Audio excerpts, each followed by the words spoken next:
this is true for. And they've lost one game, but otherwise we have no idea how they're going to do on red. I think that like GENG will not pick red side, so they can continue to do this. The only way they could take it away from them is if they did that. GENG, by the way, do pick second pick. So it's just normal drafting. I guess so. It's just as if DK had first pick last year. But it's not kind of the way as the Jace Rumble. We've got Junior taken away here, as well as the Malphite and Azir. Orianna still something that's probably looking at a bannable status, but the Yunara are going to be taken away instead. And one final ban here from GENG. Could be something like a Nico, but we'll just have to see. And Bessa, still a big one as well. Orianna, pretty good pick. By the way, here. DK just banned Mao. Chronicler has officially been banned. I think they banned May. What? I think Yunara starts with a Y. Oh, dang it. I mean, the sound is a U. Yeah. I always always trying to bring Chronicler back. I just wanted it I wanted them to have banned Mao. And it's a Yunara. Maybe you could just change the spelling, you know? You're American. You guys do that all the time. Atlas, it's the You took the U out of color? Can't you take the Y out of Yunara? We did. We certainly changed the order of a few of those ER and RE words as well.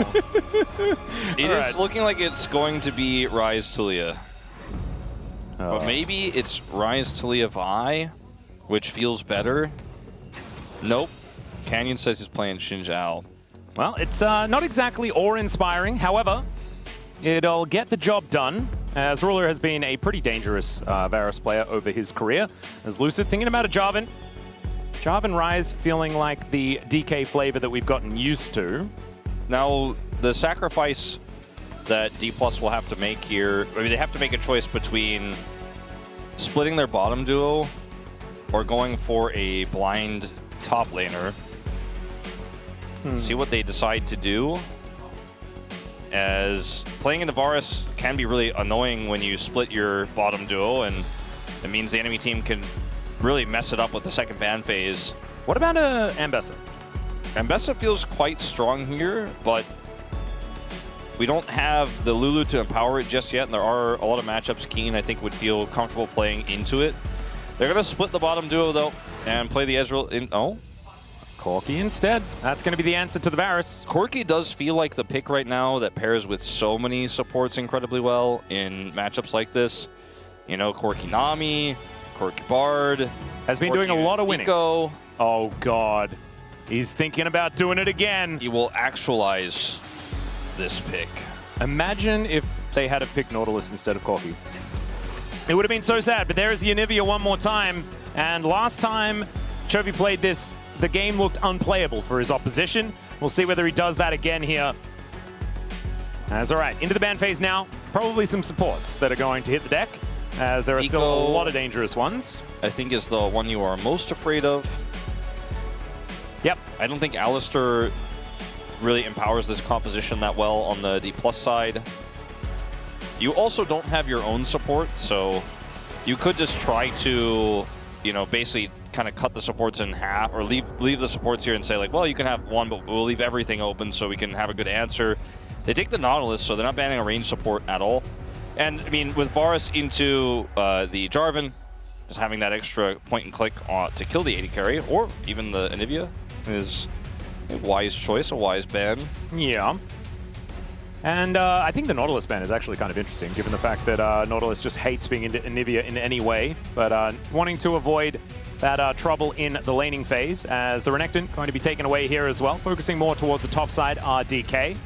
As you say, I mean, they have the first choice as far as supports are concerned, so probably not wanting to limit the pool too much. Yeah. See what the ban is going to be here, because the Renekton ban doesn't tell you too much.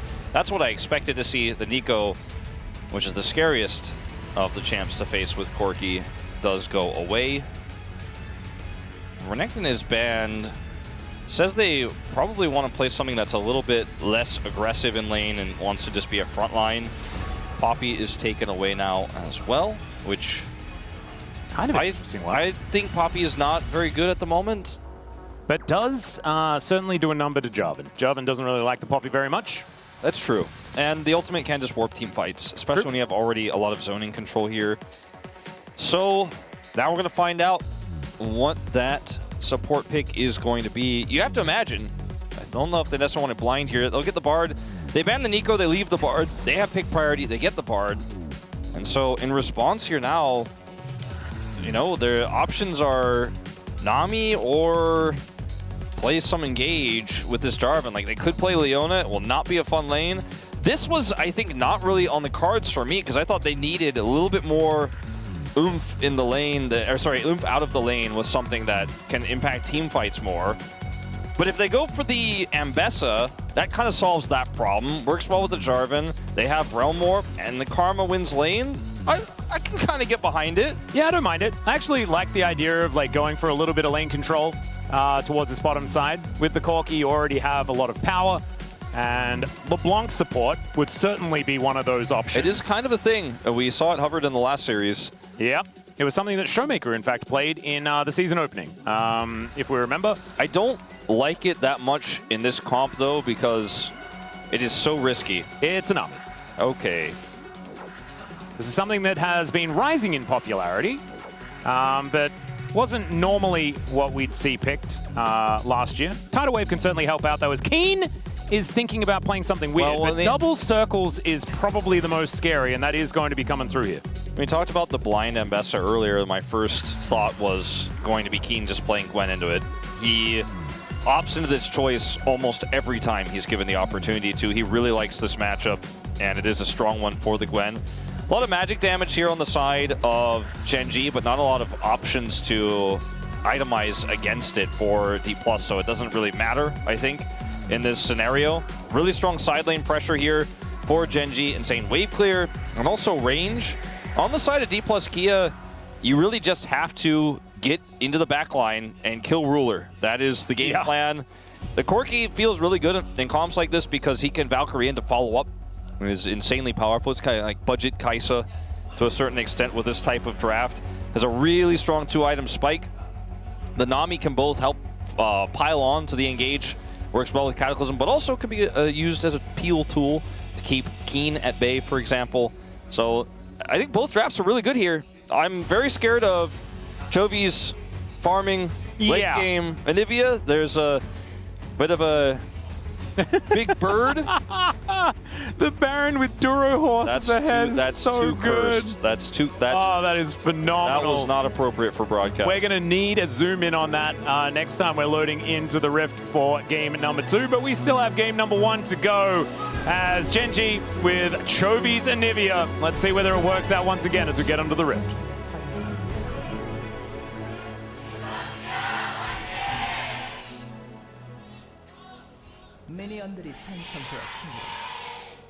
All right, here we are, ladies and gentlemen, onto the Rift, and already into a little bit of fighting here towards the bottom side of the map. As Korea with the ebb and flow is not necessarily going to be winning out, but Smash is at least able to do a bit of damage back to Duro to try and even things out here. Potion going to be drank here by Korea, and Duro holding on to his. As Cosmic Binding just thrown at Smash, and Smash not even dodging it a little bit. Yeah, he's just like, all right, well, you're going to take another auto, and we'll call it a day. Yeah. Barrier versus teleport, which tells you what Ruler thinks about this lane. Yeah. That's like, when you see the teleport on the Varus or on the Ziggs, you're like, well, I don't know what he thinks is going to happen. He is pretty keen to try and be non-interactive. Yep. And so far, that's how it's going. Yeah. Smash and Korea with a fair bit of control of the wave. But that is kind of what they picked for, right? That's it's what this one, as we like to say, says on the tin. Yes. Doesn't have to necessarily be made of tin. Could also be a package of plastic or even paper. Yeah, I imagine a lot of tins are probably made of steel now.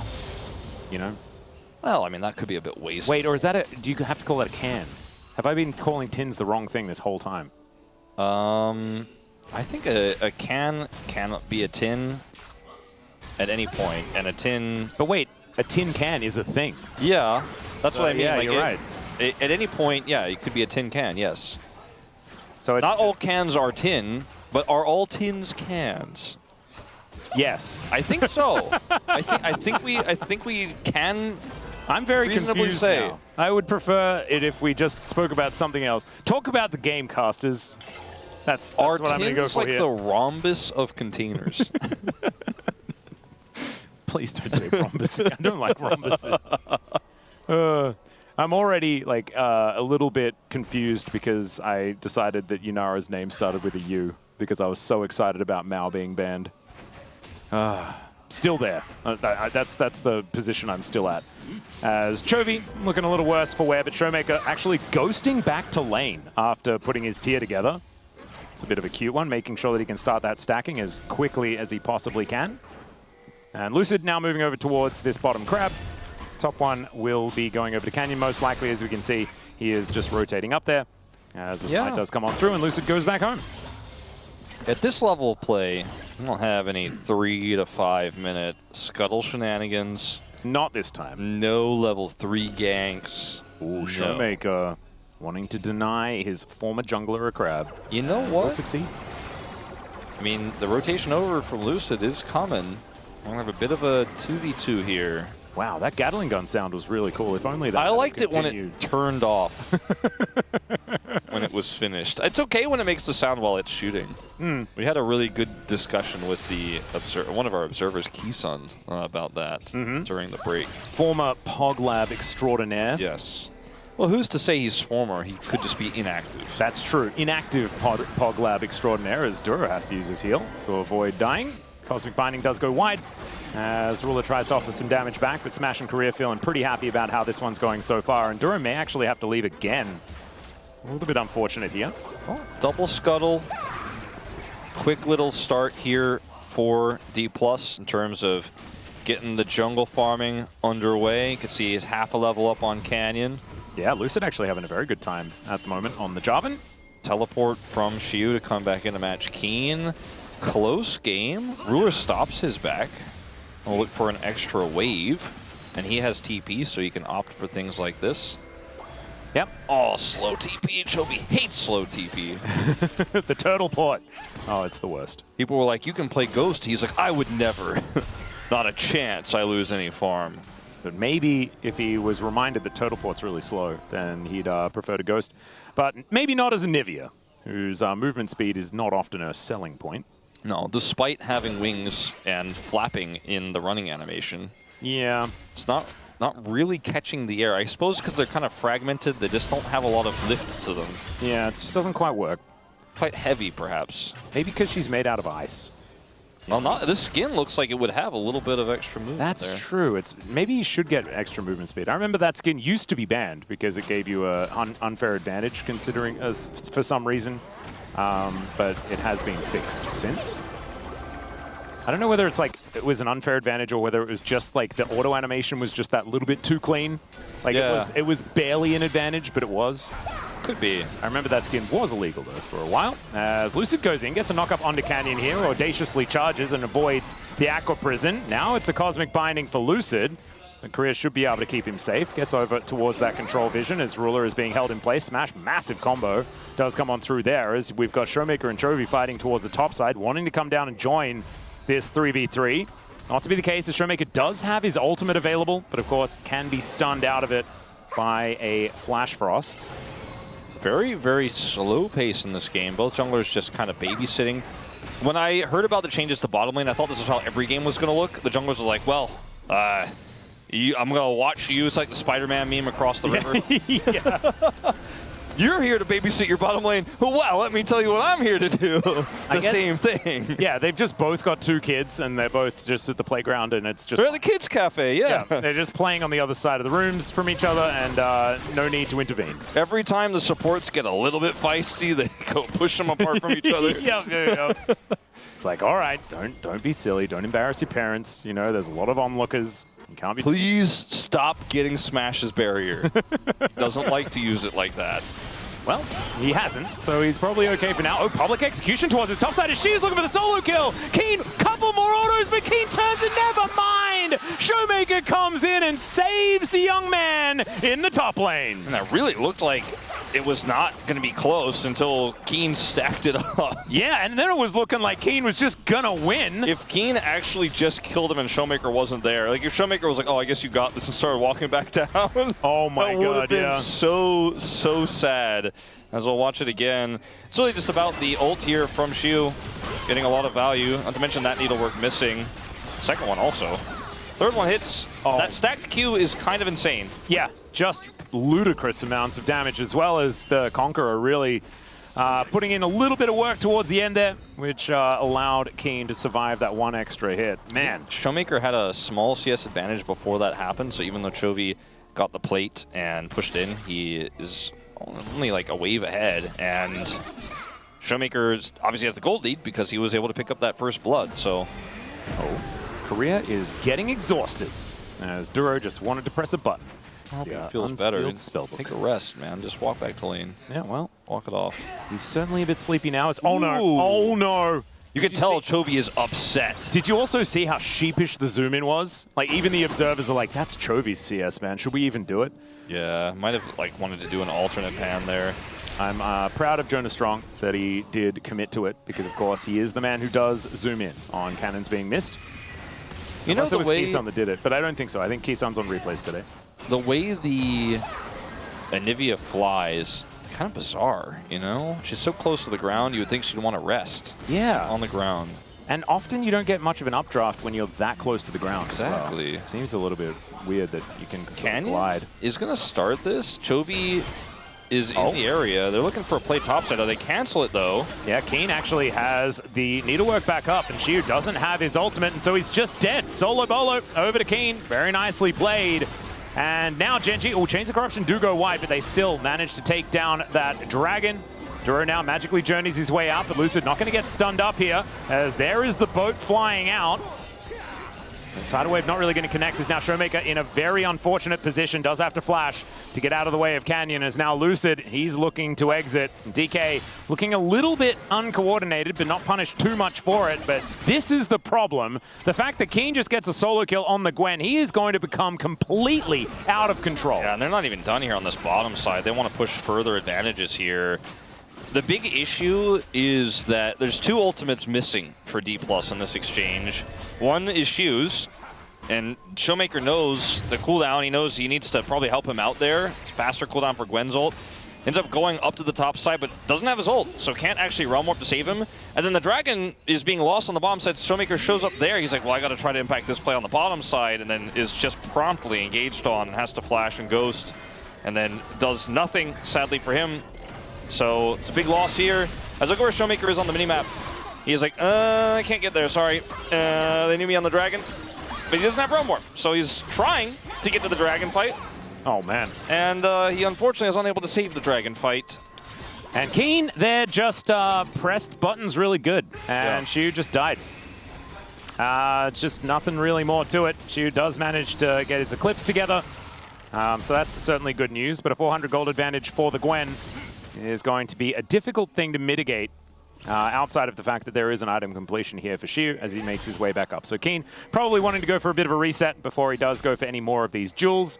But in 6 seconds' time, he will have more needlework available.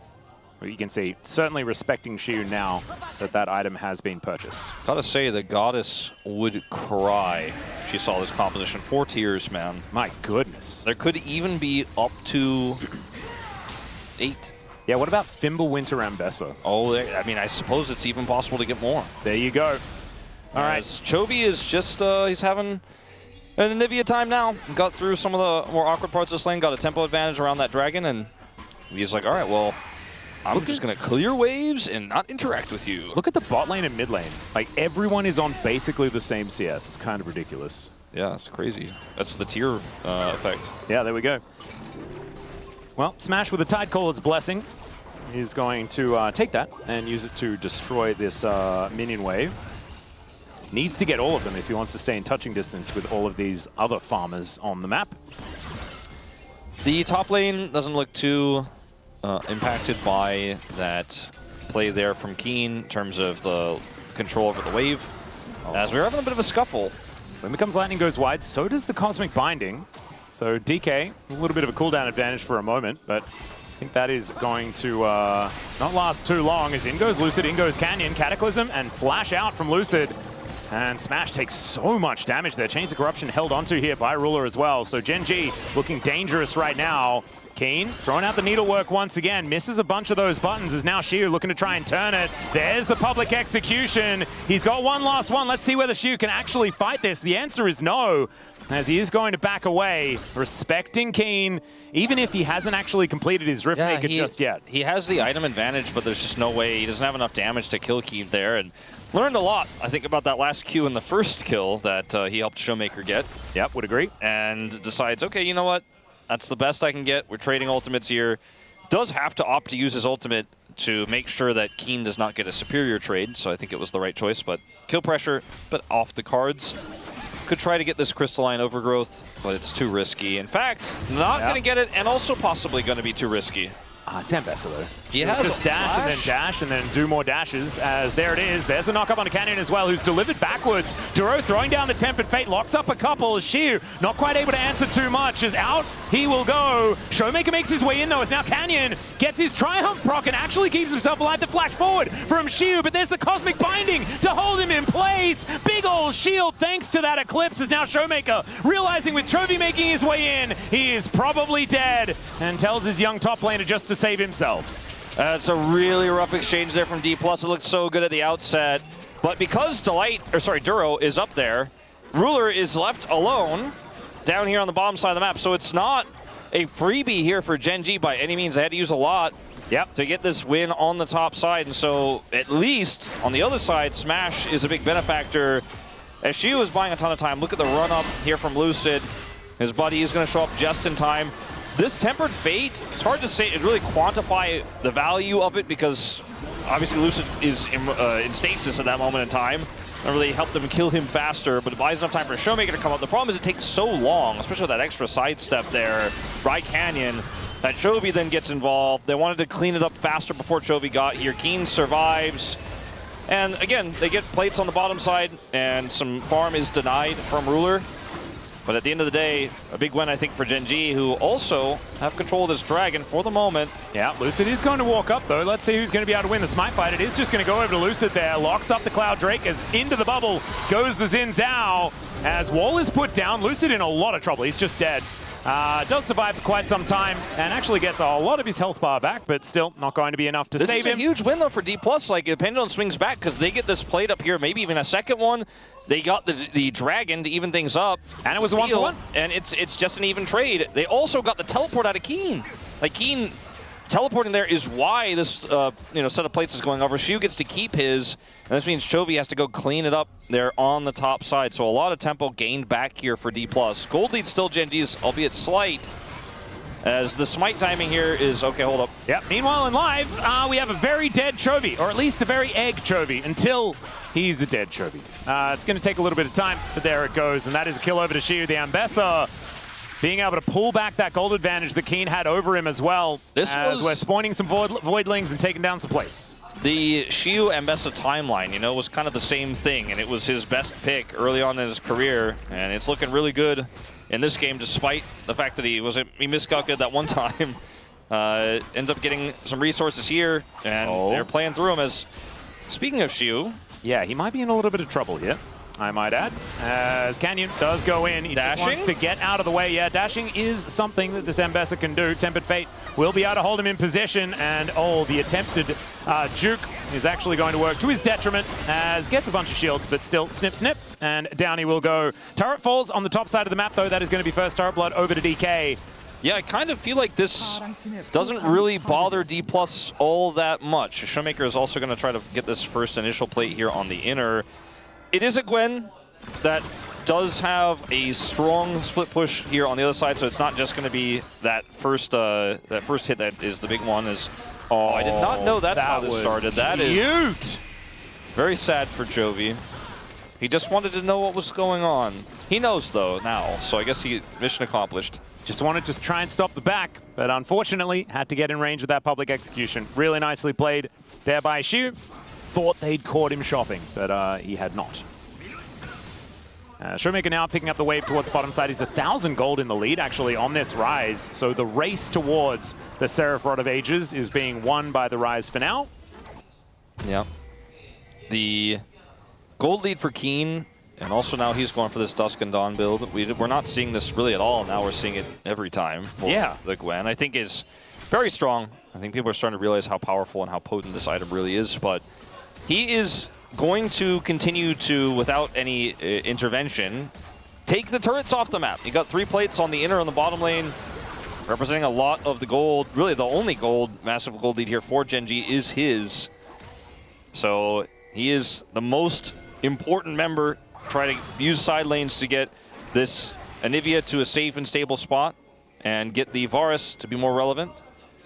And Chovy actually finished his Rod of Ages first, so he's stacking that one up a little bit faster than Showmaker, but Showmaker does have now 1,000 gold lead, as Chovy behind on levels just a little bit. Lucid is making his way forward, seeing whether they can actually put some pressure onto this turret. Some Crystalline Overgrowth has started to build. Showmaker does have his Seraphs completed and transformed, so gonna feel good about this as we're bringing everyone. It's just gonna get flashed on. There's the ulti to try and keep them at bay. Is Duro tanking up the turret nicely, and that should mean that the Ambessa does go down. Duro able to move out of the way of the angry turret and keeps himself alive. And so now another one going to fall down in exchange for an outer on the bottom side, but Chovy is going to survive as Realm Warp is just gonna get rid of the Rift Herald, who just crashes into a wall on the other side of the map. Nice try, get him out of there. Yeah, that was, I like the theory. The Rift Herald he's made up his mind. Yeah. Or her mind. Or her mind, yes, excuse me. Yes, Shelly does just end up dying to the turret on the bottom side of the map, or dying to Chovy or someone. So it was a cute little theory, and then didn't quite work out in practice. So the trades here, pretty good macro-wise for GENG.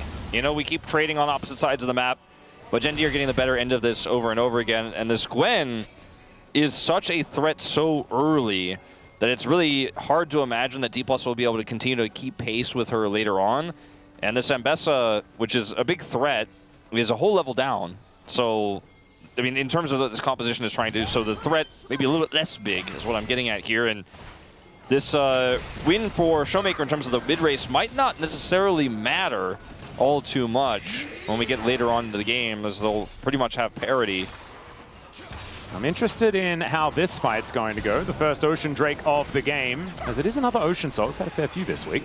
But GENG in position, they will start this one up, and it's going down pretty quickly, as Duro possibly stunned up here, and in fact he is, or at least snared by, okay, flash forward from Lucid. It is Canyon that locks down the Dragon, as now Lucid is in the back of the pit, having to deal with Chovy, and Canyon wants to be able to flag drag his way out, but it's not quite going to work. Yeah, just taken out by the Xin Zhao, as now Xiu finds himself alone in the backline, and it's just Lucid that goes down after attempting a steal and not quite making it work. Yeah, this time it's not worth, you know, last time was able to walk out, get the TP, get the steal for his life, loses his flash. Which Jarvan doesn't necessarily need his flash because he already has so much mobility, but the extra flash button can sometimes make that engage range so insane that the Varus, who thinks he's safe from a million miles away, can actually be killed. This fight is really awkward because they clearly want to make something with Xiu here. And then the Crescent Guard comes out and Xiu's like, what's my target? I don't really have one. The rest of my team can't get into the pit if we went on to Chovy, who has Egg anyways. And so Xiu just kind of stands on the other side of the fight and doesn't press his buttons until he presses them to run away. Wasn't actually able to do too much of anything at all, as it was kind of Lucid going in a little bit prematurely. And what that results in is a 2,000 gold advantage for Keen alone. And that's almost the whole gold lead that's on the map right now. So this Gwen, a big problem. Quite large. We keep mentioning it because it is the thing. It is pretty, it's an important part of the game to keep our minds on. And so we will continue to remind everyone that that's what they need to focus on. So the Rod of Age is going to complete here for Chovy. Showmaker's ahead in experience right now, and will eventually get a ton of value out of his late Rod. But the moment in time where GENG have this lead feels really good for Chovy. Is going to get the transform to 15. Yeah, he's actually, I think it's going to tick over. Yeah, there it is right now. Yep. Got a full level from that one. Feeling, as that's kind of how it works anyway, but it feels good when you just fill up the entire bar. It takes longer, obviously, the deeper levels you get into, so Showmaker will technically get more value, but he doesn't have it right now. And so Chovy feels really good about this moment. And I think with the lead GENG have, you're very happy to take any fight now for the rest of the game, or at least until you lose control, but that's the expectation, is they will maintain it. As we get to the slow part of the game here, right, with Baron's up, but it's not really a viable objective to take at this stage for either team. 2-item spike for Corki's hit. Varus has Edge of Night, so Ruler very safe inherently. The AD carries have been not a big part of this game, just it's been a lot of scrapping around the side lanes. Yeah, it's actually kind of surprising that Smash, even though he has made it to 2 items, hasn't really been much of a part of this game. As Tempered Fate is going to connect here, that the Flash does get Korea far enough away that Duro and Keen are unable to engage, with Smash and Lucid coming down. And with no objective to fight over, I think using your Tempered Fate like that in a Vision fight makes a lot of sense. Not really a big trade-off in this scenario. Getting the Flash out of career is a big win. Yep. That will not be available for the next fight, so... Smash only a few more stacks before he does make that Muramana. And as Ruler's back is going to be denied. I think part of the reason why neither of these AD carries have gotten a massive lead, which is how most of our games go, is because the junglers babysat well. Like, these Damwon junglers, Canyon, just former D+ and his successor, just were like, no, not going to have any disasters down here. Definitely got jobs as babysitters after this, if they would like them. Really looking good. Chovy going to catch its wave towards the top side. Showmaker shocked that wave towards him. We'll be able to pick that one up. As Duro going to once again just get his way out of here. 0-0-5 on the Bard, and has been very slippery this game. CV Max is calling. Okay. That's what it says on Showmaker's phone right now. I don't know what it means. Oh, I wonder whether it means that Keen is going to be okay or not. As Flash out of the way of Canyon, and Shiu, unfortunately, is going to be the one that dies. Get off the phone. My goodness. His career moving down towards this bottom side. And that should just be this inner turret going down. And it is. GENG secure that one, and it's... Everything seems to come back to this Gwen being a massive problem. And Keen somehow is a top laner with 100% kill participation. I mean, they played only through top lane. Besides when they stopped Lucid from playing through bottom lane. Otherwise, Canyon is like, I'm going to get Keen ahead. He got the counter pick Gwen that he always picks into Ambessa. We're going to take that lead. We're going to kill the structures. Yeah. That is the game plan. Our Anivia is also scaling. And now they're poised to set up for Soul Point here. Lucid has his flashback. Maybe another steal on the cards, potentially. But Showmaker's Rod completed. He hits level 16, even with Chovy now. Actually, a huge deal that Cloud Drake was stolen away, because this could have been a soul that they would be fighting for. Is okay, there's a public execution right on top of Ruler. As Shiu, still pretty healthy, is now Keen diving on forward. They get rid of Shiu though, and Ruler is going to survive. So it's not exactly working out here for D+. Is now Showmaker running around trying to avoid the skill shots, but he can't do any damage. The Gwen will finally go down. Showmaker lasts a lot longer than I think a lot of people expected, but that's 3 dead for 1. That's Baron. They're just going to take the magical journey straight to it. They had control vision in the Baron. They'll remove it and put it here in this banana brush. And GENG, in one swift swoop, I think it pretty much put the final bookend on this game, as it's not unplayable for D+, but it just gets so hard from here with the wave clear they have. Yeah, the playability is low. And like, that's absolutely true. The follow-up for Shiu's engage just was not there at all, and he went so deep.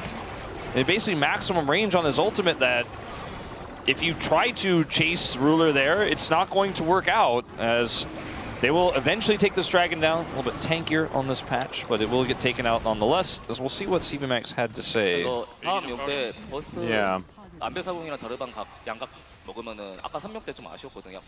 So they're basically like, this is post the scenario that happened moments before. Talking about the dragon. Yeah, trying to see what the setup is going to be. As we'll check out the replay here. This was like a decent attempt from Shiu to get on top of Ruler. There's just shields go up. Ruler has so much damage. The rest of the team peels for him. And then for here, like, Keen is kind of difficult to take out, right? Like, nigh unkillable, and Showmaker's on the wrong side of the fight. The fight is just so split up. Yeah. It's a good connection on the engage on the Varus, but maybe a bit optimistic otherwise. And the crazy thing is that that was a big one from Smash, and if that hadn't have like been available, Keen actually gets out, and then it's even worse for Yeah, D+. no, 100%. It could have been just, you know, 3 for nothing. Showmaker does finally actualize. He's going to be able to find that item spike, but I just feel like it's too little and potentially too late for them to really get too much done as the Glacial Storm goes up. I just don't think this is the kind of game you can win unless you win a huge team fight swimmingly to get enough map control back. Yeah, well, public execution on top of Canyon here. Does have the Crescent Guard to keep himself alive. The Baron is going to help take down this inner turret, though. And in the meantime, you've got Keen running amok and taking down this inner in mid at the same time. So GENG just splitting the map, making things real awkward for DK. The realm warp for Showmaker as well. GENG were like, oh, are they taking that? Please do. They like all turned around when they saw it. They were like, ooh. Wow. That's a lot of damage that would take. That was big damage, but I don't think they care. Oh, another Flat Rush coming in there as the Tidal Wave knocks up Chovy, but they just cannot get close enough. Shiu doesn't have ult, so they're like, yeah, okay, you're going to dash over to look at us?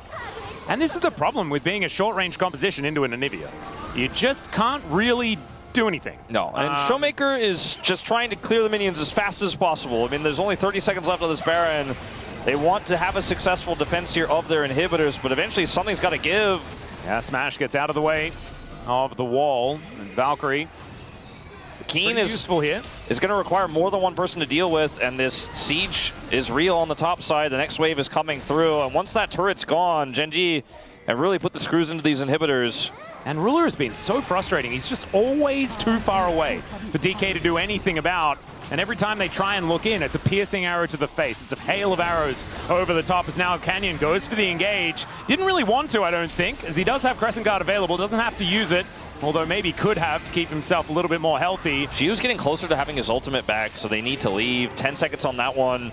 Maybe this could be the first angle that D+ have had in a while here to maybe get something done. Good vision available here for GENG, though, to know exactly where they are. Cosmic Binding does go wide. DK still wanting to get something done here as there's the public execution on top of Canyon as Lucid dives forward as well. Great use of the Tidal Wave as the bubble is going to come through there. Chovy able to flash out of the way and Showmaker into the backline. Wants to try and kill Keen, but he's so incredibly fed on this Gwen. Chovy finishes him off in the end, and GENG, they're just like an impenetrable fortress. They just played it so perfectly. They left no margin for error. Now Lucid, I think he's going to be okay. Yeah, it's going to take a little bit longer to go home than it would have liked. We'll be okay. When you look at the engage setup here, like the wall, look at this wall. It's like, I can't join.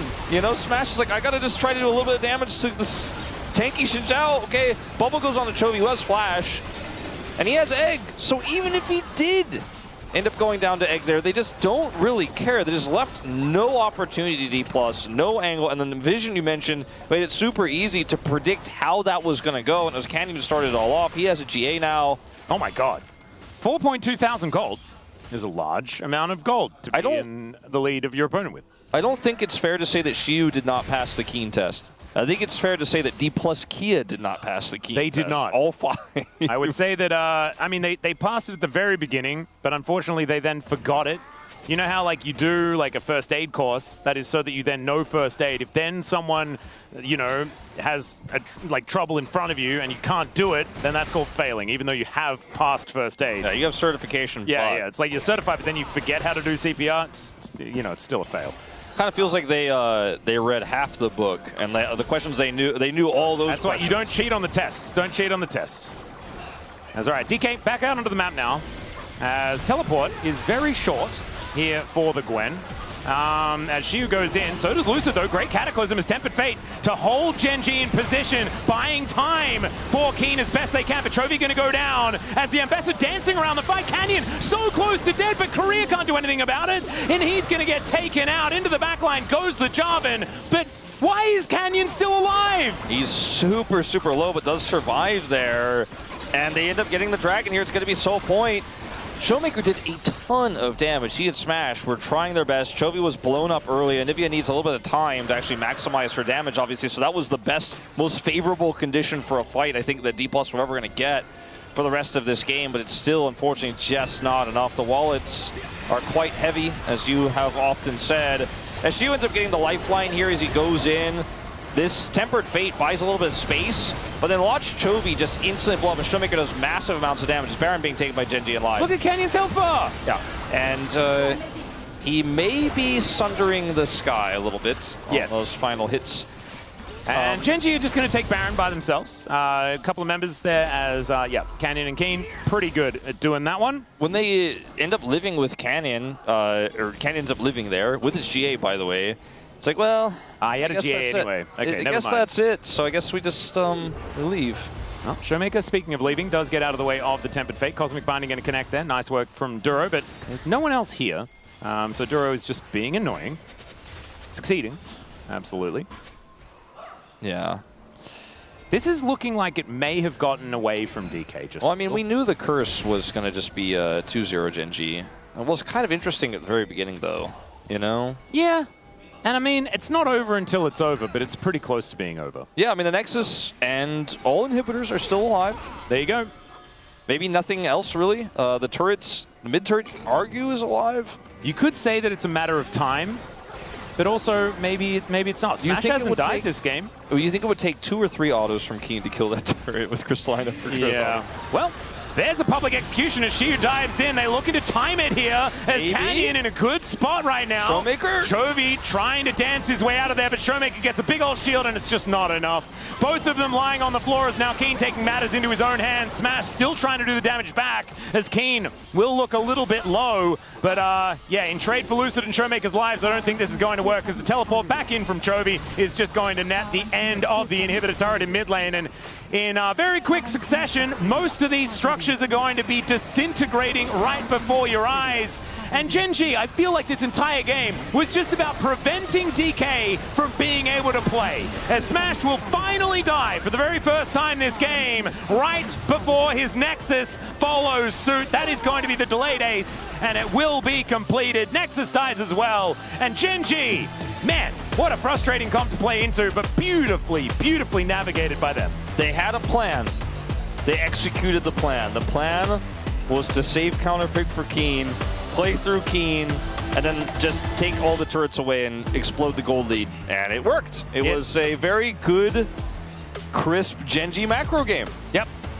And GENG, let's go. They can indeed do it. They can do it. And they did it. That is exactly what happened. You can see CVMax probably not too psyched about what happened in that game. But the game just kind of did get away from them. And the Anivia was just a beautiful pick in this game. Even though Chovy didn't do a massive amount of damage, the way that they utilized this composition to keep them at arm's length, the fact that Gwen and Xin Zhao require you to be in melee range, and then Varus and Anivia and Bard make it really hard to get into melee range. It's very a frustrating comp to deal with. Very, very annoying. Not to mention Canyon had a phenomenal game. He did. He was very much a brick wall himself. So Ruler ends up getting 33k damage because he has so much protection. Side lane threats were real, and GENG just keep GENGing. They are GENGing so much, Wolf. And maybe this will mean that indeed, Group Baron versus Group Elder is just going to equalize at the end of the day. Unless DK can find a way to win game 2 and get a little bit of a reverse sweep happening. Now, though, it is time for us to take a short break. When we get back, the Space is going to break that one down. Then we'll have game number 2. We'll see you soon.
안배사 노공이고 코르키 플래시 있는 거 생각해야 돼. 이거 코르키한테 빨리면 나도 normal. 그냥 파워 치면 끝날 것 같아. 천천히. 코르키. 야 발키리 끊었어. 발키리 끊었어.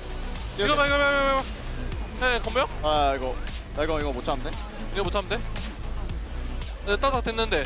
나이스. 그렇지. 다 뺏겨. 좋아요. My goodness, D the very first D plus red. Yeah, that's right. Cool, very cool. Okay, let's see whether they can pick up a victory here or whether it's just going to be GENG with a 2-0 on the day. They've been pretty good at winning in 2-0 fashion so far. We'll see whether that continues. I'm wondering, you know, will we see... We've seen so many teams just ban Showmaker's LeBlanc. They're like, I'm not dealing with that. I'm just not going to allow it. I'm not going to play around that. I'm not going to deal with the lane dominance. GENG, I think, are saying, it's Chovy. We'll be fine. I wonder if you could test that. If you test that theory, though, and Showmaker is ready to throw down the gauntlet, what could happen? Because LeBlanc is not one of our top meta picks right now, but it is a pick that Showmaker has showcased better than anyone else since the iterations of all these teams came through at Kespa Cup. And I wonder, is that the kind of game D+ need to play here to steal away a win from our favorites here in GENG? We'll just have to find out. As GENG, one final ban to come on through here. As it's kind of cute because now we just have exactly the same thing happening with first pick on blue side and then first pick on blue side again for this game number 2. Except it does feel a little bit like GENG got side selection for the second game and the first. But happening one more time. Sorry, DK seemed to have side selection for the first, and GENG have it now for the second with the old theory, but now right of first selection does mean that we will have GENG with the second option, but with second pick being selected here by DK. Not a red side. Lot of hints here. Yeah. Nico is banned, right? So you could just go for an early Yunara pick if you are Ruler and GENG. In this position, feels really safe. Yep, Talia is feeling like a decent pick, but with Showmaker, oh, Rumble's up. Oh, never mind, Rumble's up. And they banned Aurora, so... So wait, why does Keen get Rumble? That doesn't seem right. That doesn't seem fair. It seems like that guy was kind of important in the last game. He played really well, he did a lot of things. Was it Keen that also played the Rumble last? I wrote Keen instead of Rumble on my sheet. So a little bit of a fumble there, but that's okay. Yeah, it was Keen that was like printing money with his first strike Rumble, if I remember correctly. Really just kind of melting everyone. And we decided at that point that it's probably not okay to give Keen Rumble. Vi, Ari, is that what we're doing here? Ooh, or are we just going to go Vi Yunara and then grab Talia on 3 if it's left available? I suppose that could be the game plan here for D+ Kia. We know how much CV Max loves his Talia. Well, it is no a Wukong angle here potentially for Canyon. As all right, yeah, the Pantheon is another thing that they could have gone with. And honestly, like Rumble, Pantheon, Talia, that sounds like a pretty good choice. I kind of feel like that is just too strong. They could just go Wukong, Rakan here and feel pretty good about that as well. Could be one of the angles. But they are probably staring down the barrel of a Yunara Lulu. And so maybe you don't want to have a Rakan who doesn't necessarily have quite as much power in the laning phase. But it looks like it's Chovy that's making his decision right now. And it looks like he wants to just play through being a frontline and being aggressive on top of this Yunara. All right. And now with Wukong Galio, I mean, the Gargoyle delivery system is pretty scary. This is a bit of a no-brainer, though, as Vi Yunara Lulu is pretty powerful because you keep your solo lanes hidden. Showmaker a little bit more difficult. Showmaker will be the one who has to feel the pain of this pick being prioritized over a counter pick in the mid lane. But I don't know how much that matters because his pool is so huge, and like I was kind of alluding to before this draft even started, maybe his plan all along was to do something a little bit different here in Game 2. And now they can protect an already incredibly oppressive lane and the Yunara Lulu. The Nautilus is not good in the lane, but at least you can lock that Yunara down in a team fight. Yep. With all the other CC they have, so that makes sense. We're seeing Nautilus look... charge. That's what they wanted to do. Yeah, they're seeing Nautilus look a lot stronger right now here in Week 2 of LCK Cup. A lot of people are picking it up. Well, let's see what the bans are going to be here on GenG's side. I expect them to, aim it towards the top side of the map. Just trying to make sure that Keen can really run away with it. Cassante has been a pretty popular pick into the Rumble recently. Yeah, we haven't seen as much Ornn counter pick. That has kind of fallen by the wayside. I don't think we've seen him even a single time here in LCK Cup. Nope. Blitzcrank is one way to just cheat the lane and pull that Lulu in, and they will not allow it. Anduro is a pretty scary Blitz player as well. We could end up in a world where it's a Kalista Renata lane, but that is really a all-in draft from GenG in terms of what the late game will look like if they do not get a pretty significant advantage through the mid game. They'd have a lot of power, though, and I feel like Kallista's been doing randomly well in the later stages, as there's that Ornn you were talking about. It's still going to be banned away here. I think it's either that or it's a Lucian lane of some type, right? To try to battle this Lulu. I suppose you could go Ezreal Karma, but then you really have quite a janky composition. And it's just going to be Sion here, it looks like, for Shiu. Just stem the bleeding. Yep. Be a front line. It fits the bill. It was the third tank. You only had 2 bans in the second phase, so... I find it interesting that Ornn was banned. I know Ornn was like originally the pick into the Rumble, but Sion, I feel, has been picking up a lot more steam in that category. So she is still going to have access to that. It's still not going to be a great lane, but he should still have a fair bit of control. Yeah, Ashe is an interesting choice, and some extra engage. What if it's Ashe support? No. Oh, Ashe Seraphine. If you ever just decide that you really want to win a lane, this is a way to do it. It does have a lot of power, actually, with the Seraphine Encore extensions, with the Wukong and the Galio. And they already have so much CC, and the arrow on top of it feels great. As this was not really what I had in mind when I was talking about Showmaker's eclectic pool. It is very strong, but it is not consistent damage, and it is very conditional CC in a lot of these fights. Great for peeling with the again into the Wukong, and is going to be amazing in the early laning phase to just chunk the Galio out and constantly have prio. But it comes with a lot of trade-offs, and it is very immobile into a composition that has Wukong, Galio, Ashe, Seraphine. Yeah, it does lack a little bit of the ability to get out of the way of all of this stuff that's just going to be thrown at you. The wombo combo potential here of GenG, like everyone can CC you with a skill shot. It's kind of ludicrous. Canyon, not necessarily as much with a skill. He spins around on top of you. But it still does work kind of the same way as the Gargoyle can just fall down on top when you have an arrow come down, the Encore over the top. Yeah, DK need to be so incredibly careful because their composition feels a lot all in. And then the answering CC barrage is going to be so difficult to deal with. Feels like GenG have, sort of drafted themselves the answer unless something really goes wrong. If they had just picked a scaling damage mid laner, like, I mean, it's not very popular right now, but even something like a Victor, I would have felt like this comp has such insane late game with the Sion frontline that it becomes so easy to win even from behind. But now it just feels fragile because it has only one true damage carry. Yeah. Well, there's one of the... It's his birthday next week, and he wants the D+ bros to get it done for him. Well, let's see whether they can. As happy birthday, little man. I think that's one of the youngest people I've seen here at the GENG Lol Park. But let's see whether we can get him an extended series and a very late night. Let's get into the Rift, game 2.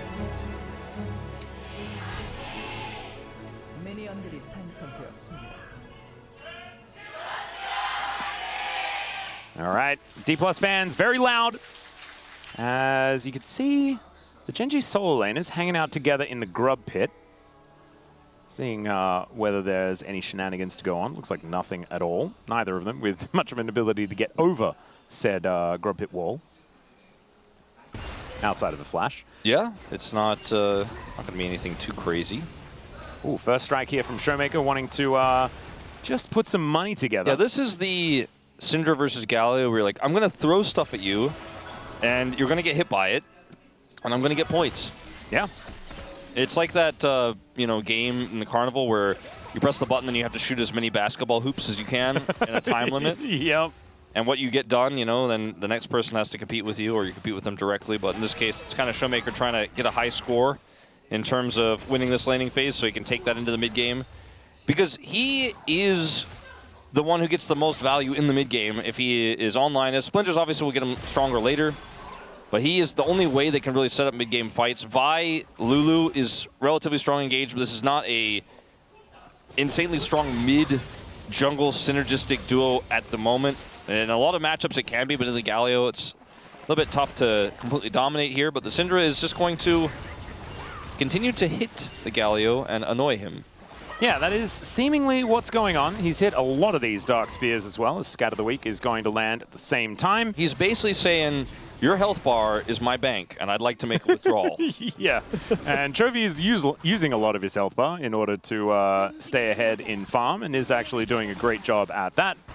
But as you can see, the gold is not necessarily in completely his control. As DK doing okay here towards his bottom side at the same time, although Ruler does have a decent little advantage. But Ashe Seraphine pretty good at generally winning the lane. As, all right, Chovy could almost just be dead here. Force of Will goes down and not quite able to get in range for another sphere. Almost overdrafted the bank account. Yeah, a little bit. But we've got a Ghost here for Showmaker and Teleport for Chovy, so wanting to make use of the teleport for Chovy to get himself back to this lane. As there's the beat drop, connects onto Smash, fair bit of damage there. As now Lucid and Canyon fighting one another. Canyon looking to try and fight back though, as we can see. Mid lane is trying to get into a position where they can move over, but it's Duro that gets first move on the bottom side, and that's going to mean that Canyon gets first access to this crab. A bit of a loss streak here for good old Yunara. Yeah, she's not having the greatest of times. We'll see whether that is going to get mitigated here by Smash and Korea, or whether it's going to be once again the tale of woe. Lucid does manage to even out the crab count, and he is now looking for a little bit of a reset. Might be heading back towards his Krugs to continue that clear once again. I am pretty impressed with how much Shiu has done in this top lane matchup as hold up. Yeah, another beat drop. Slurkle not really doing too much here, as Duro is really helping win out this lane. Landing everything. Shiu has a 5 CS lead. There you go. That's some early game wave. Scion stuff right there. Yeah, he's got the wave where he wants it. And unfortunately, Keen with his prio got the ward up there, so I don't think Lucid can turn into anything. Cannon! Cannon! Oh, no, it's a disaster. His career's almost dead as well. That's another bad thing. As now, with this wave crashing forward, they'll take a plate. And man, this Ashe Seraphine thing is just not looking very playable here on the DK side. Another beat drop connects, and high note on top of that. The cool thing about this, though, is unlike the Karma lane that they could have opted into, this Seraphine has so much utility for this draft and is such good engage and setup. When you look at the Wukong and Galio go in, the ultimate is going to be so powerful. There's just a really cool idea here in draft for GENG. I think they really hit the nail on the head with this one, and it feels like there's no consequence to this pick. You know? It's like, okay, we win now and we will also win later. And look, get another plate, and Smash had to go back, has completed his shoes, so being able to walk out of the wave stuff is probably a good thing, but still not really going to help you that much, because volley is a difficult one to avoid. At least then when the beat drop comes down, he'll have a little bit more of a chance to escape that. I didn't realize, although I should have expected, that Showmaker would go Ghost here as well, but that is potentially going to be a huge drawback in this game, because getting back to farming, that's one thing, right? Like, getting back to farming is really easy, but getting back to a team fight, if you get caught in sides because you have no mobility as Syndra in this game, can really hurt you when we get to the later parts of the game, setting up for Barons and things like that. As Canyon is coming down here. Yeah, Korea is in so much trouble. Doesn't have level 6 just yet, but with Lucid in the area, they are able to back away. And one thing that we do have to remind everyone of is this is Lucid's Vi. Like, this is the guy that was winning every single game on this champion in Challenger. We'll see whether he can channel some of that. As now Career is in a very awkward spot. Needs to be extraordinarily careful. Is able to at least get out of here for the moment. But the Crab once again going to go over to GENG. As Lucid looking to get himself the heck out of there. Understandably so as well. Phaelite set up once again for GENG, who retain full control over this bottom side. And I mean, Chovy had ult. There's just so many different things that could go wrong for D+, so they just have to concede the point. Understandable. I think the best thing for D Plus is that Career was able to get out without flashing. That was like the only good news. And the rest is all GENG in this early game. Shu is going to run back to lane, but I was going to say pretty slowly running back to lane, but in fact he does pop his ultimate. Yeah, just going to drive his way up there. Running towards these minions. Nails the cannon. Beautifully done. Ult for cannon. Gorgeous. You love to see it. And Keen is once again just trying to print money with his first strike, but has yet to be able to get too much together. Is a couple of CS in the lead, and actually 200 gold lead with that minimal of a CS gap is pretty impressive as far as the first strike value is concerned. Can't say the same about Showmaker, unfortunately down on farm, so only a small lead for him. Arrow going to connect here onto Korea. Doesn't have that level 6, as we mentioned before, as taking a lot of damage back, though. Smash, only level 5, but still able to deal with it relatively well. I think Shields coming out from Korea actually helping a lot in that exchange. Yeah, without level 6, he cannot continue to do the damage he needs here. I think he pressed tab and remembered Ruler's got barrier also, and he does not. So trying to play that one out would have been a misplay, I would say. Yep. Couple more minions there, one more, and Smash does hit that level 6, so at least now he has his ultimate up and available. Lucid moving over, looking for both Ruler and Duro, as there's the Arc of Ruin. Underneath the turret goes Lucid, as Ruler is going to go down. That is first blood over to Smash, but the answering kill does immediately come in. Canyon looking to try and get his way forward, as there's the flash out from Korea, and the flash immediately answered there by Canyon. He wants to get in with another Nimbus strike, but doesn't quite connect. Duro's there, though, and locks down the Yunara. Yeah, 1 for 3. I think we'd say that that one's worth here for GENG. I think the real big issue here, I mean, things might have transpired similarly, but the fact that the Arc of Ruin misses is really rough for Smash. He needed to hit that one to be able to lock down the kill before getting under turret. Ruler does not get hit here, and so the Vi ultimate has to be employed, and Lucid takes that extra ramping turret shot, and then Canyon here with flash and ult. It's just able to follow flash. The flash timing for Career is great. They both flash, and yet still. Yeah, Duro able to pick up the kill there. Canyon tanking up the turret. It's those little things, right? Like if you hit that, maybe you get the kill faster. Vi can help you peel when Canyon shows up, and then you can get it away, and you end up alive with Ruler dead. But instead, it ended up being really rough there for them. They had to commit further, and GENG just further their lead. Yeah, and now this Infernal Drake going to get taken here by Canyon. At the same time, I don't think that Lucid's going to be able to do anything about that, especially with the fact that this bottom lane is without too much control at all. Blackfire Torch is now done for Showmaker, so first item is going to be coming on through there, as the Equalizer is put through this top lane from Keen, just to make sure that he creates the tempo that he wants. And they want to set up for Grubs here very soon, and this is frightening. There is Wild Growth and the ulti from Smash here available, but there is the Gargoyle's heroic entrance. The arrow's going to come down there as the cleanse immediately stops that one from happening, but there's the Encore, and there is just CC for days, overloading the bottom lane 4 versus 2, and there's nothing DK can do about it. Yeah, Showmaker gets a plate, and Lucid gets a Grump. All right, cross-mapped him. Yeah, that is that was just kind of absurd. GENG really are not allowing DK to play the game. They did not play the game, and they did not get the Grubs either. As, you know, when we saw Lucid up there, Canyon's bottom side, I thought, okay, well, they're going to get Grubs in exchange. But again, both of the bottom duo go down. They're not farming. The exchange they get on the other side of the map is pitiful in comparison. And now you're looking at a pretty massive gold lead. This Echoes of Helia build here coming out for Duro. It's going to be really efficient. And like you mentioned, already done. Going for tier next. Wow. And I just don't know how D+ are going to be able to function in this game at this point with the Yunara that's this significantly put behind. It's not like Ruler is massively ahead, it's just that the Yunara is behind. And for GENG, the Ashe is kind of utility. Like, she's going to have great follow-up for all of the insane engage. The identity of GENG's comp is very clear, whereas D+ is a little bit more flexible. But the Yunara is the only damage, right? Like, the only consistent one who's going to be doing long-term damage in team fights. Feels like their win cons are so far away now. Grubs and Dragon going over to GENG as well, because Lucid didn't get the cross-map Grubs. Yeah, feels and bad. Now Canyon looking for Showmaker here. He immediately flashes, not wasting any time on that one. You can understand it, but it is still looking a little rough as now Smash taking a lot of damage, misses the Slurkle.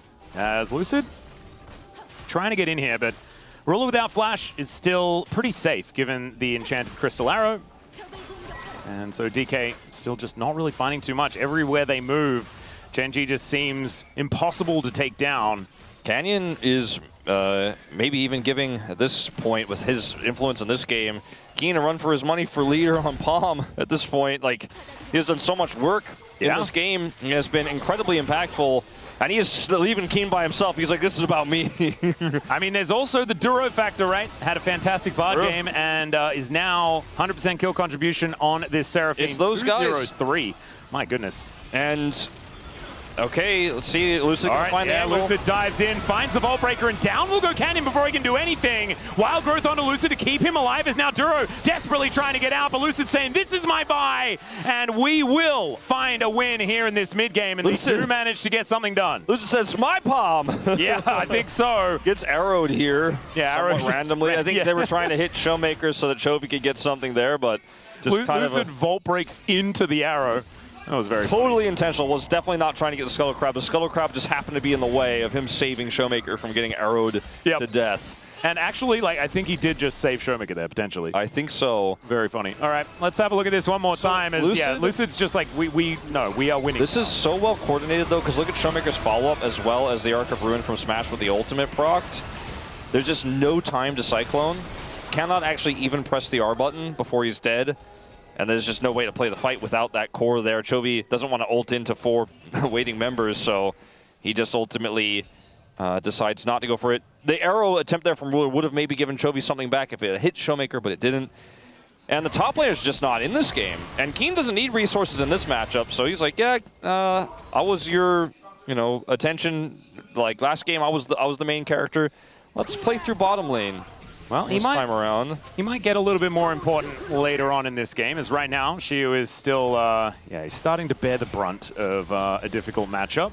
As you can see, close to 600 gold the advantage. So much of that is just first strike here for Keen, who is just printing money.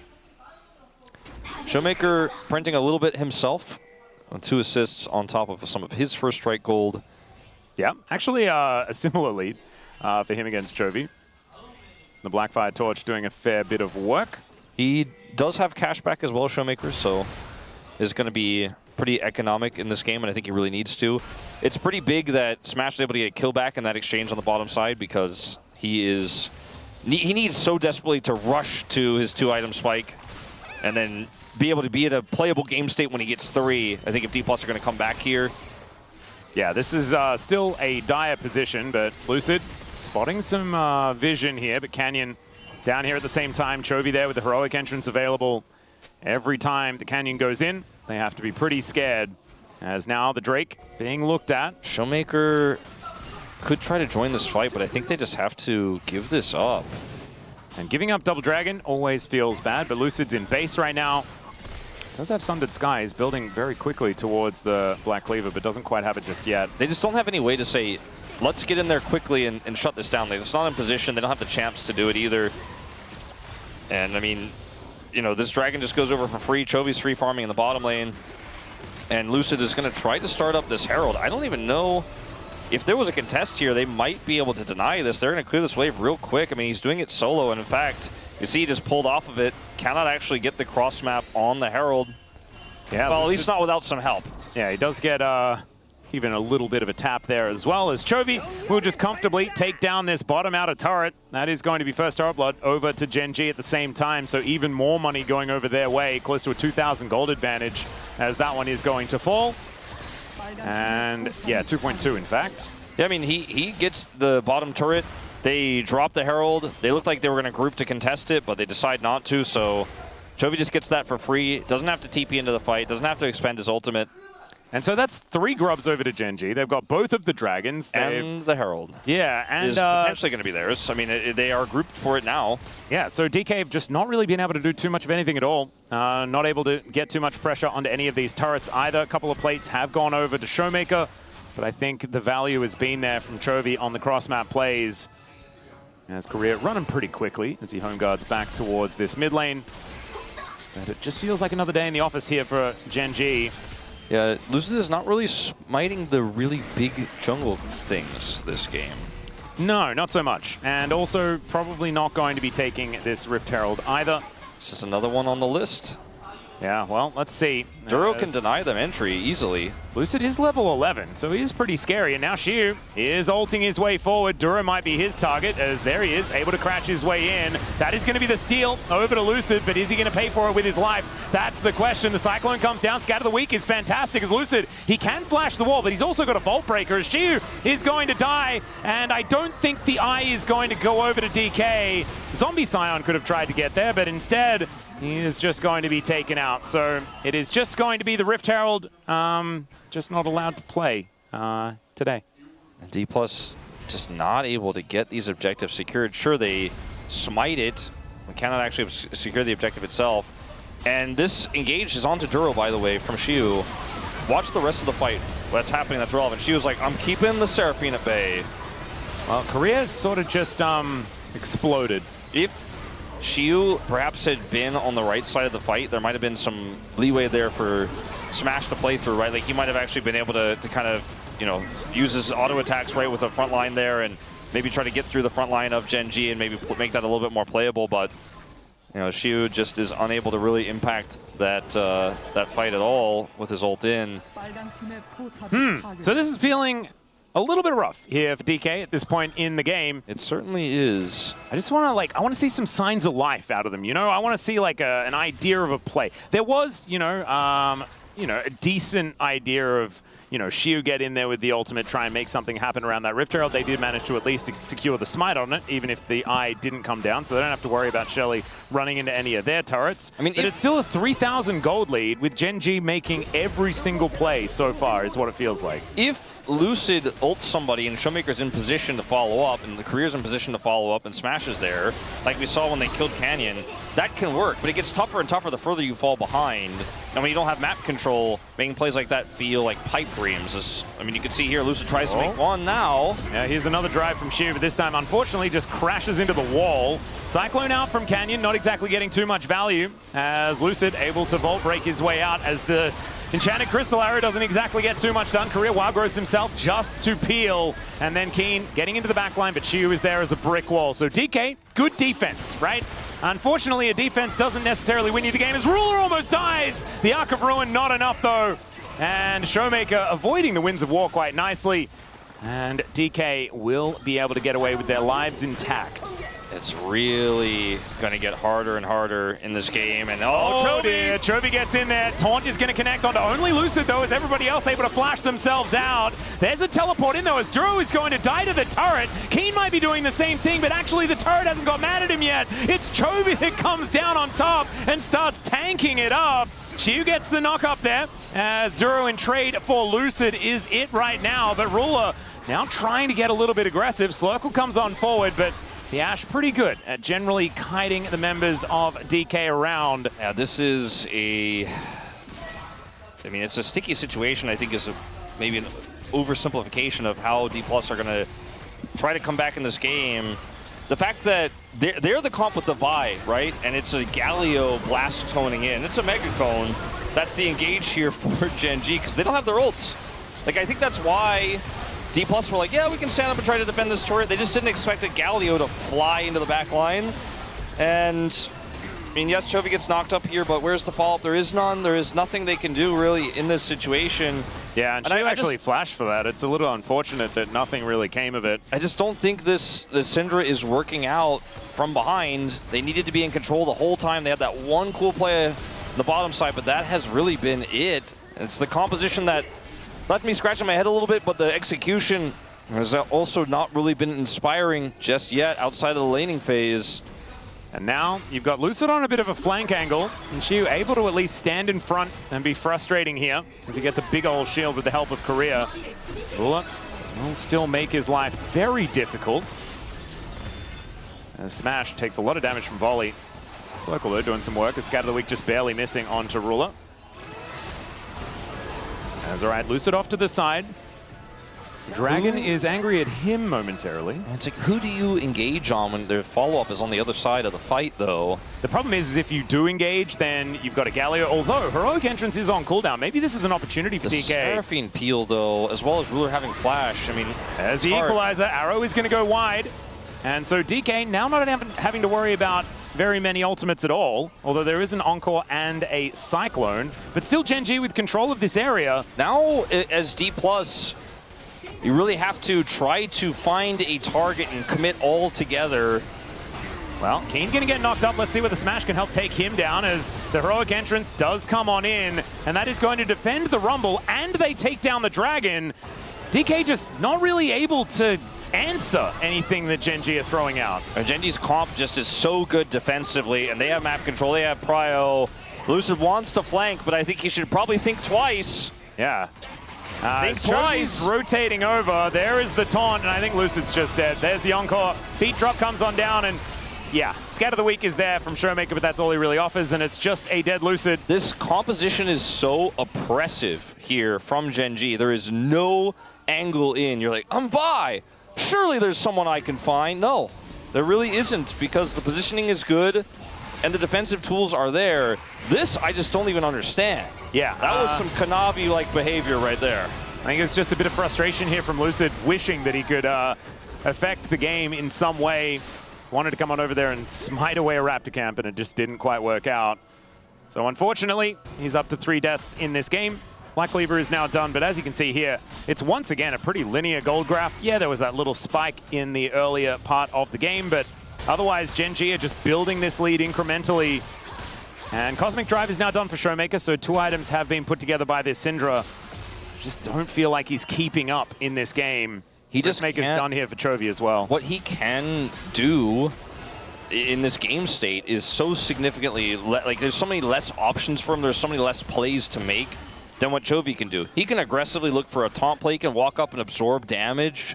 Ooh. He can follow up. Okay, this is kind of tricky. This could work. Yep, there's a cease and desist as Smash has thrown down the ulti. Flash out from Ruler, though, as Xiu makes his way in, but the ulti's blocked by Duro. His Q is interrupted, though, as everyone on GENG is going to show up to help, apart from Chovy, who is just smashing down an inner turret in the top lane. And now the rest of GENG are trying to come on over. The flash forward from Keen. Scat of the Week is good there from Showmaker, but he does have to flash as well to get himself out of there. As now Lucid trying to deal with Chovy. In the meantime, there's a knock-up out from Xiu, who does have to flash as well to avoid the beat drop. Lucid still fighting here as Chovy just gets out. Heroic Entrance to join the rest of his team. Xiu going to die as well. Oh, never mind! He gets a big old shield and survives. But what's the point of surviving if you're just slowly losing the game?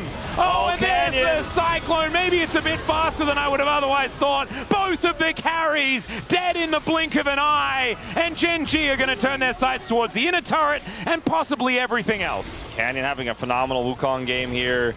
This just feels like what it always has felt like for D+ and GENG since 2022 is D+ is out swinging their fists, swinging their arms, and GENG is the older brother that's rolling ahead. Yeah. And D+ just can't quite reach Atlas.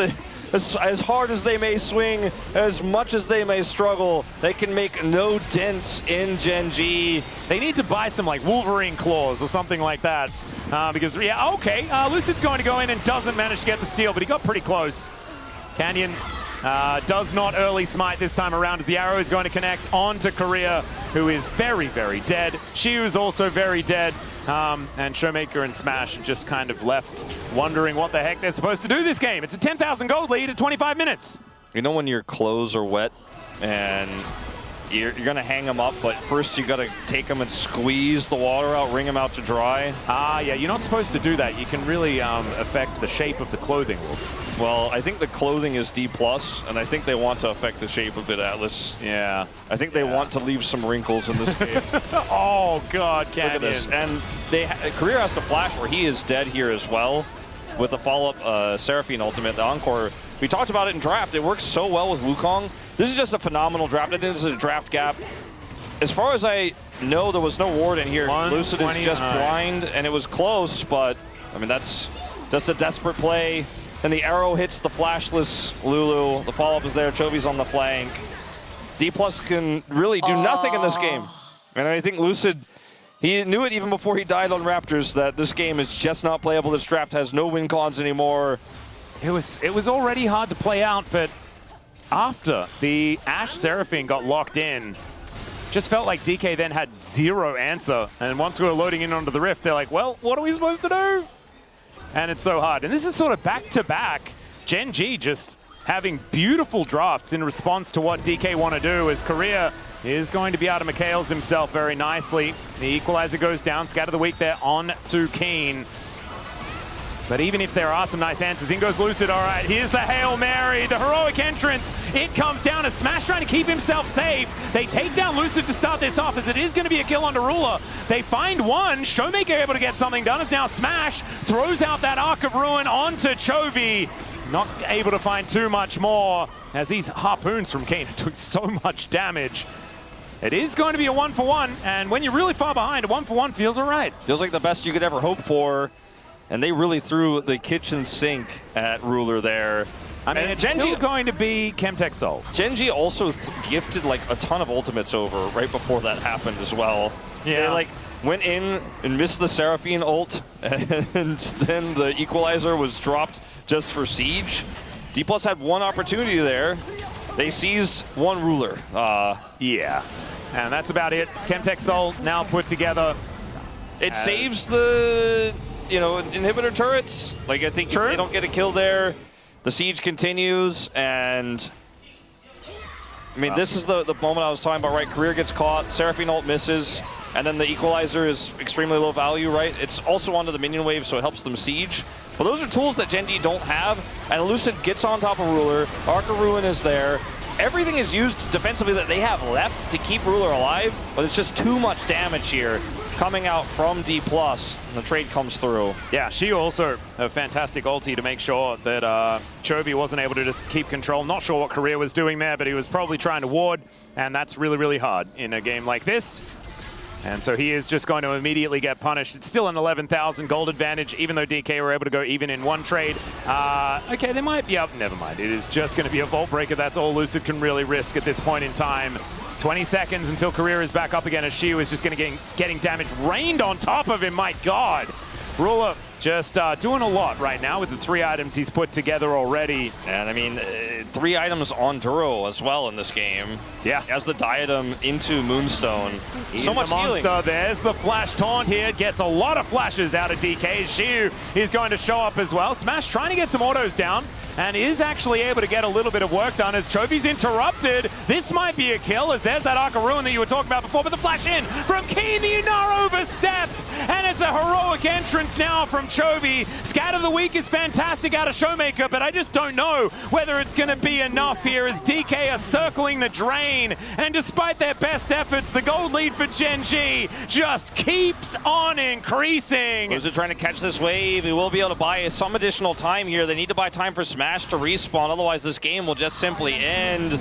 Yeah, this inhibitor is certainly going to go down, as Showmaker does not get hit by the Encore. So, I mean, he might come back on stage once again. We'll just have to see, as Chovy is going to taunt up Career. It's just a little bit sad at this stage, isn't it? As he throws out the Wild Growth and does run away. He's actually going to survive somehow, but the Nexus turrets are not. And GENG, what an absolute domination here in this best of 3. 2 drafts that looked unplayable against. And DK just left scratching their heads with a loss in the column for the first time this LCK Cup.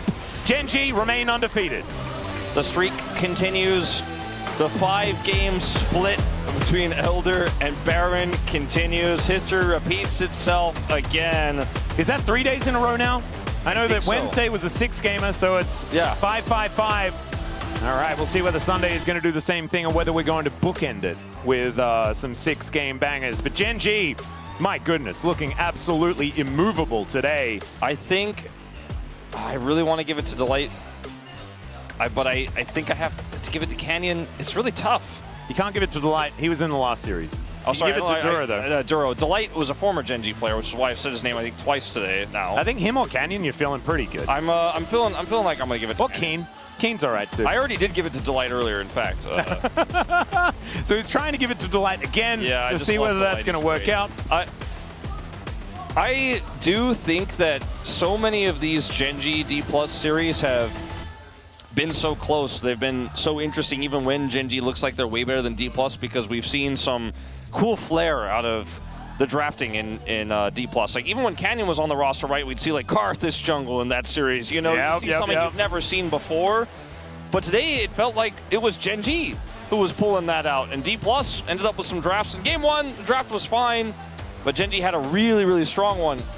Game 2 just did not feel like D+ had an idea, and the Seraphine pick felt like checkmate.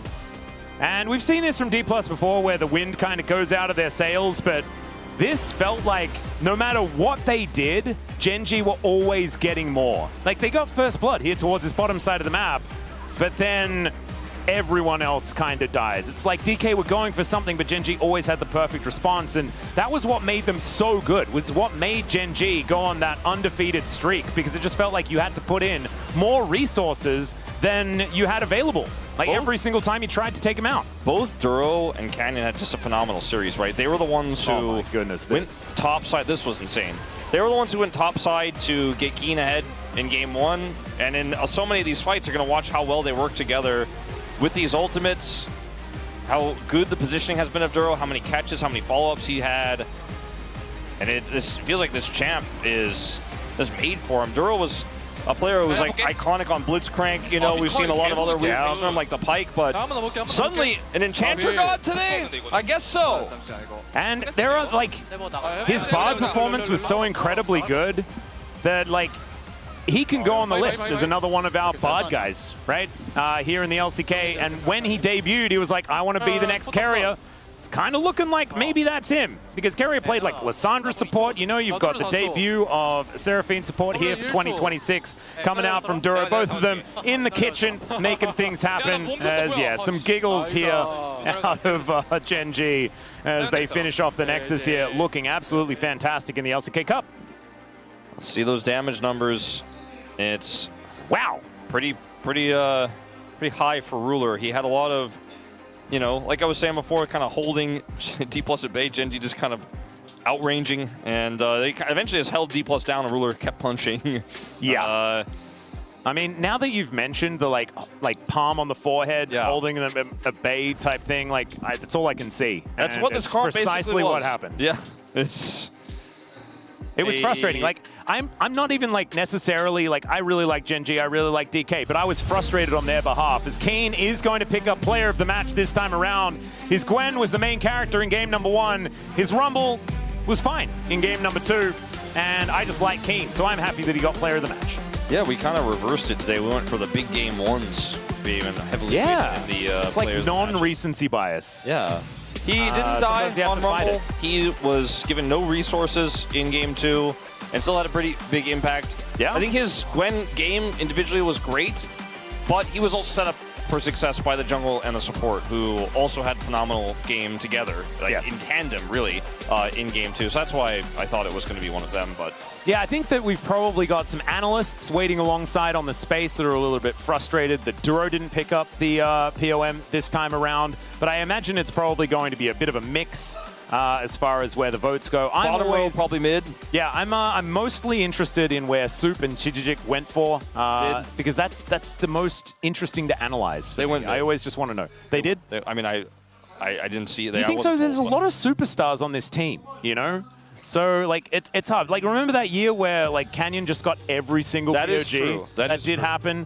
And Ruler is, like, pretty popular and, like, good and has done stuff that's cool. So, I think when you've had, like, this performance with, like, getting ganked, almost getting a 1v2 kill as Keen, and then solo killing your opposition after that doesn't quite work, that's pretty impressive. And I'm really glad that Keen managed to pick it up, but I probably would have voted for Duro as well. As now, it is time for us to have a chat to Keen. So let's throw it over to Dia for the translation. Thank you very much, guys. This is Dear for the POM interview translation, joined by Keen on the side of GENG. Congratulations! with today's victory. You guys have yet to drop a single game. How do you feel? We're able to keep our winning streak, which feels great, but I hope that we can keep on our momentum and keep our streak by just continuing winning. So you actually just shut down DK's 20th attempt to take you down. So what can you say about this overwhelming trend? Whenever we meet DK, I think we tend to show a really good performance. But to be honest, I don't think we have been paying particular attention to that kind of trend. We just try to prepare the best we can. And just from that preparation process, we were able to win. And everyone on the team did amazing. But ultimately, you were the one who contributed and got the POM. So what made the difference? I think in game 1, I was able to show some impactful scenes. And maybe that's what made me POM today. Yeah, let's talk about game 1. So you're Gwen. Being the front line, that strategy was actually quite effective. And against the Mbessa, especially, it came down to Gwen to skill. So what kind of shot calling did you make? I don't think we had a bunch of trades, but in the side lanes, I noticed that the enemy was also trying to utilize the side lane push. So I think I was just trying to call those out. And in game 2 as well, you played Rumble, and from scaling to laning to teamfighting, you displayed everything in such excellence. So how are you able to do that? I think my teammates honestly did so well. So I think I just had to focus on my laning phase. And it was really comfy for me, to be honest. Well, it's nothing out of ordinary, but your presence this season has truly stood out. And just this LCK Cup, you have gotten 7 solo kills. What an impact. So how confident are you in your current performance? Honestly, I had no idea that I had so many solo kills, but that feels great to know. I think performance-wise, I feel like we really have a good baseline performance as a team in GENG. And yeah, you're right, GENG is on top with a stand-up performance. And you guys are having such a great start. So what do you think your biggest strength is? I think in GENG, each and every individual players, they actually make really good decisions and they have a very good understanding of the game. So I think that tends to really act as a big strength that GENG has. And in Super Week next week, you will face Hanolife Esports in a best of 5 with 2 points on the line. And Gumayushi actually earlier said that they won't be an easy opponent. So what would you like to say in response? Well, Hanolife Esports, I noticed that they were struggling to win. Honestly, they do have high potential, so we do have to prepare well. And I will make sure that we have a good performance against them. And that's the end of the interview with Keen, and back to the space. Thank you.